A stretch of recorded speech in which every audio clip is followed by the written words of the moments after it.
In some other news, we have some pretty crazy things that are going on in the stock market. Now, this is somewhere I'm going to go a little bit on my soapbox with because I absolutely think when we look at what's going on here, I'll show you this. And the funny thing is that watching Fox News try to cover this, they're very quick to brush it under the rug. Let's go ahead and watch this right now. The Dow is hitting its 37th record of 37th record. 24, and the S&P hitting its 46th record of the year. That's going to do it for us. We are going to see you tomorrow. They covered it and they ran off. They said, okay, we hit records. Cool. Now next, go to the next one. Guys, the reality is that the economy is doing extremely well. People don't believe it, and I'll tell you why. It's because inflation does exist. We've talked about it on the show many times before. Okay? Inflation does exist. It is cumulative. We will agree to those two terms. So, people are still seeing prices going up. I tell people this all the time. Think about when gas was 99 cents a gallon. Those days are gone. They're behind us. So what matters now is our wages outpacing inflation? And in fact, they are. We can go to a source over here. Let me see if I can pull it up here from the EIA. Wages outpacing inflation. They've actually been outpacing inflation for quite a bit. I want to say for the past 4 or 5 months. I don't have it up here right now, but it looks about for the past 4 to 5 months, wages have been outpacing inflation. Inflation is going down. Stock markets are hitting record high levels. We're seeing that the inflation, we have record oil supply. I believe we're now a net exporter of oil. Every metric you essentially look at, we have been going, oh, Fed rates are down. That's another one.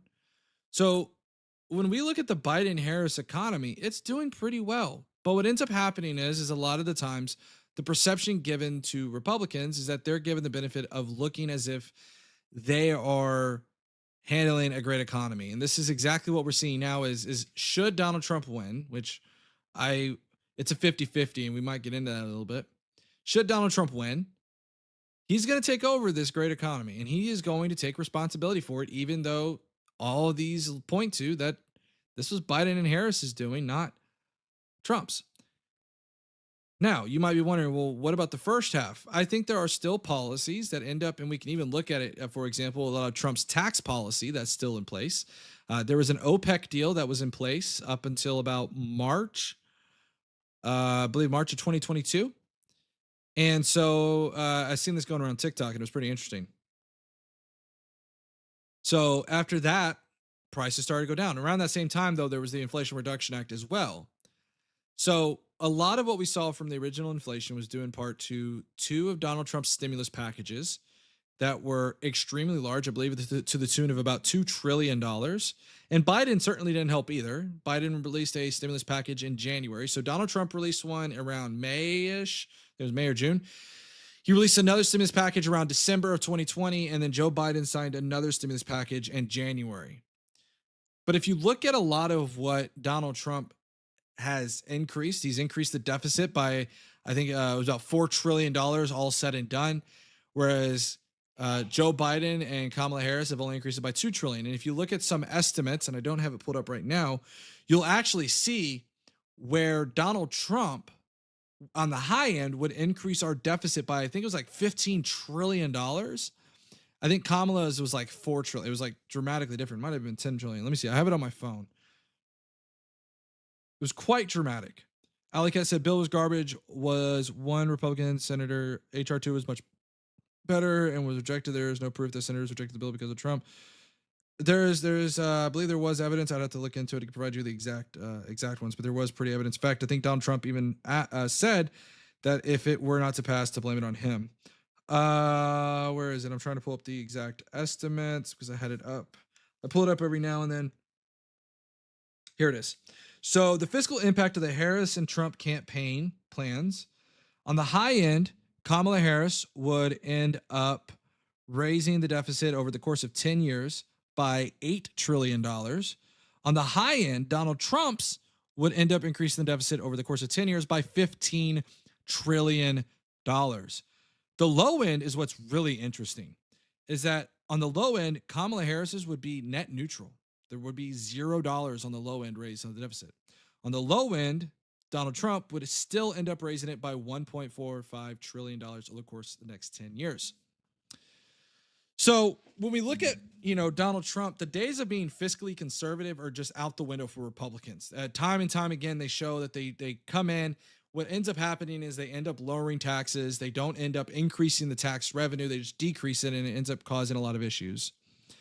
The one who walks through fire. I'm not sure I agree. Trump will lose because Trump will lose. I could see it happening, though. Yeah, it could happen. Kamala isn't particularly well liked. She's managed to somewhat surpass her bad reputation recently. Well, she's managed to do that because, again, a lot of people, when you look at these two campaigns, one is that what ends up happening is that Kamala Harris is spreading a message of unity. Anytime someone has chanted lock her up, she has sat there and said that, look, we're not, we're going to let the courts decide that. She has gone out of her way to say, hey, I will bring in a Republican to my administration. She has gone out of her way to really appeal to the moderate position. Every way we go. And I think that's why she's doing really well. It's not that she's managed. You could say that she's moderated on some of her positions, and that's perfectly fine. I think that that's just how it works in politics. And I do tend to think that that is something that she would genuinely work to do. We can look at some of her child tax credits, her small business tax credits. We can look at first-time home buyer assistance programs and some other broad general programs that she has advocated for. You can look at the no tax on tips, which Donald Trump has advocated for as well. Democrats always appeal to moderate positions during elections. That's fair. And again, I tell people this all the time. If you were to give me a choice between Kamala Harris, the typical run-of-the-mill politician, versus Donald Trump, who is very authoritarian and does not hold anything back on that, I would pick the politician every day of the week. Because guess what? They're also more likely to appeal to the moderates if they have a split Congress. So again, I'm not totally worried about that she's appealing to it because it's during an election. And I think that she has genuinely found working through Congress. And to be honest, even if we look at what she did in Congress, she cast the most amount of tie-breaking votes, right? But anyways, I want to get onto this when we're talking about elections. Also, there's two huge endorsements that Kamala Harris did receive. She received a former Trump White House official and a former Apprentice star, Omarosa Newman, just endorsed Kamala Harris for president. And the big one, and a lot of people debated me on this, is we can look at the former conservative Fox News host Geraldo Rivera just announced he is endorsing Kamala Harris for president. And this is the thing we keep seeing time and time again, is that one after the other, do we have Republicans supporting supporting Kamala Harris? Now, why this might be is probably because of the fact that they realize that Donald Trump has absolutely lost it.